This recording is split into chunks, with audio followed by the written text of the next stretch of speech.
Hello friends, आज हम पढ़ेंगे वर्कशीट नंबर 40 नीतिगत फैसलों की प्रक्रिया। आपने केंद्र सरकार सेंट्रल गवर्नमेंट का नाम सुना ही होगा, न्यूज़ चैनल कभी देखा होगा तो उसे ही केंद्र सरकार या संघ सरकार कहा जाता है।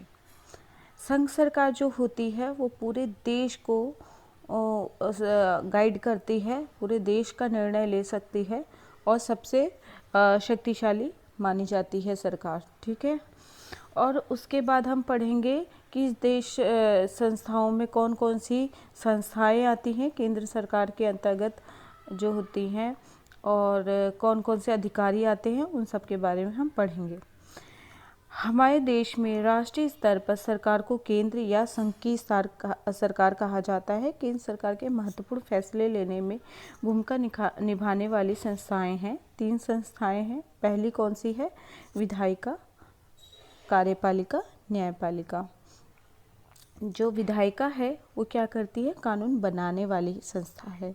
लेकिन उसे पालन कौन करती है? मतलब लोगों तक इम्प्लीमेंट कौन करवाती है, लागू कौन करवाती है? कानून का पालन कराने वाली जो संस्था है कार्यपालिका है।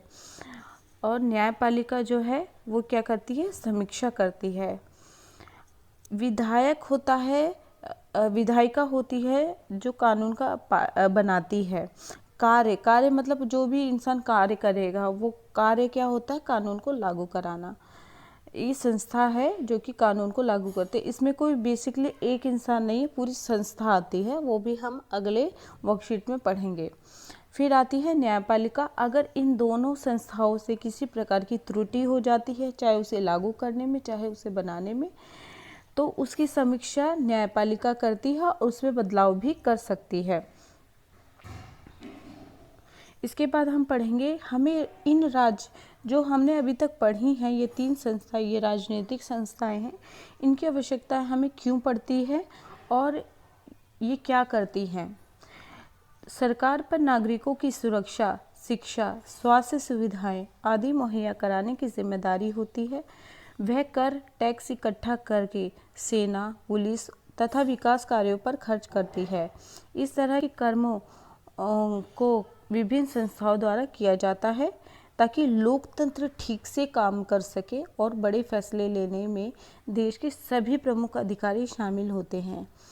यस, किसी भी संस्था, किसी भी चीज़ को चलाने के लिए कार्यों का विभाजन बहुत ही महत्वपूर्ण होता है। इसी तरह एक देश को सुचारू रूप से सही ढंग से चलाने के लिए इसमें भी कार्यों का विभाजन किया गया है। एक संस्था कानून बनाएगी, दूसरी उसे लागू करेगी, लेकिन दोनों से गलती होने पर न्यायपालिका उसकी समीक्षा करेगी। उसके बाद हम पढ़ेंगे अधिकारी कौन कौन से होते हैं इन संस्थाओं में जो निर्णय लेते हैं। सबसे पहला होता है राष्ट्रपति, सेकंड होता है प्रधानमंत्री। ठीक है। इन दोनों के बारे में पढ़ के हम संसद के बारे में जानेंगे। फिर राष्ट्रपति जो कि औपचारिक रूप से देश का सबसे बड़ा अधिकारी होता है। राष्ट्रपति हमारे अभी कौन है? रामनाथ कोविंद जी हैं। अभी हमारे राष्ट्रपति 2020 के रामनाथ कोविंद जी हैं। और प्रधानमंत्री नरेंद्र मोदी जी हैं। और संसद जो होती है वो क्या है? अच्छा बच्चों, मैं आपको एक और बात बता दूं, ये जो औपचारिक लिखा है यानी एक फॉर्मल होता है। ठीक है। इनके ये किसी भी चीज़ को लागू नहीं करते, किसी कानून को लागू नहीं करते, ये सिर्फ उसको पास कर सकते हैं। ठीक है। उसको अपना प्रमाण दे सकते हैं साइन करके। लेकिन जो प्रधानमंत्री होता है वो क्या करता है? मंत्रिपरिषद की नियुक्ति करता है। यानी उसके अंडर में आपने ये पढ़ा होगा, शिक्षा मंत्री, विदेश मंत्री, रक्षा मंत्रालय, ये सारी चीज़ें कौन डिसाइड करता है? प्रधानमंत्री। और आप ज़्यादातर न्यूज़ चैनल में भी आप देखते होंगे किसके डिसीज़न आ रहे हैं, किससे बात की जाती है? प्रधानमंत्री से। नरेंद्र मोदी जी हमेशा न्यूज़ चैनल में आए रहते हैं। तो आपको ये पता चल गया होगा कि जो कार्यकारी शक्तियाँ होती हैं वो किसकी होती है?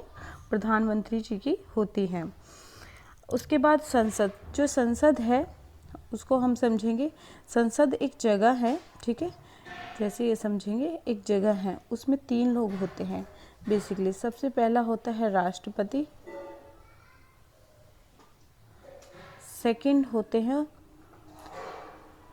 राज्यसभा, तीसरा होता है लोकसभा।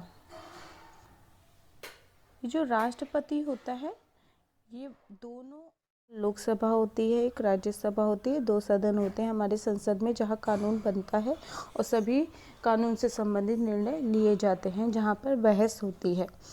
जो लोकसभा और राज्यसभा में अंतर समझने के लिए मैं आपको एक टेबल दिखाती हूँ, उसके माध्यम से आपको ज़्यादा आसानी से समझ में आएगा। आप इस टेबल को ध्यान से देखिए, एक तरफ राज्यसभा लिखा है, एक तरफ लोकसभा लिखा है।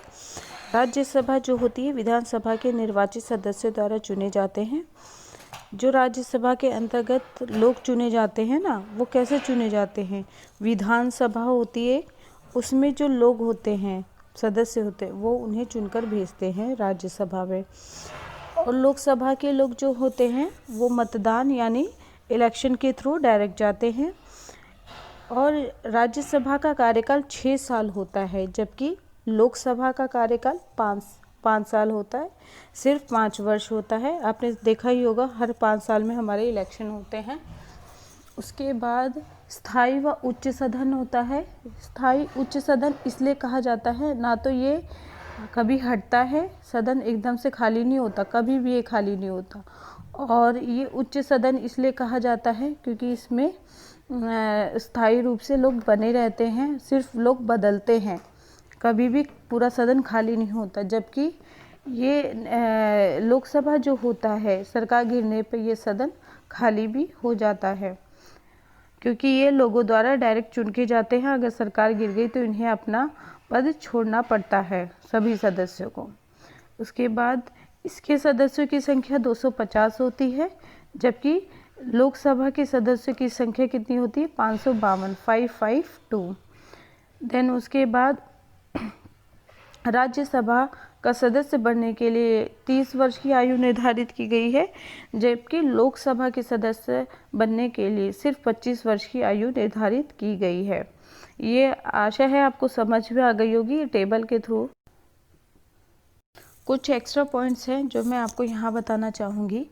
अगर किसी भी कानून, जैसे कि आपने पढ़ा उच्च सदन कौन होता है? राज्यसभा उच्च सदन होता है।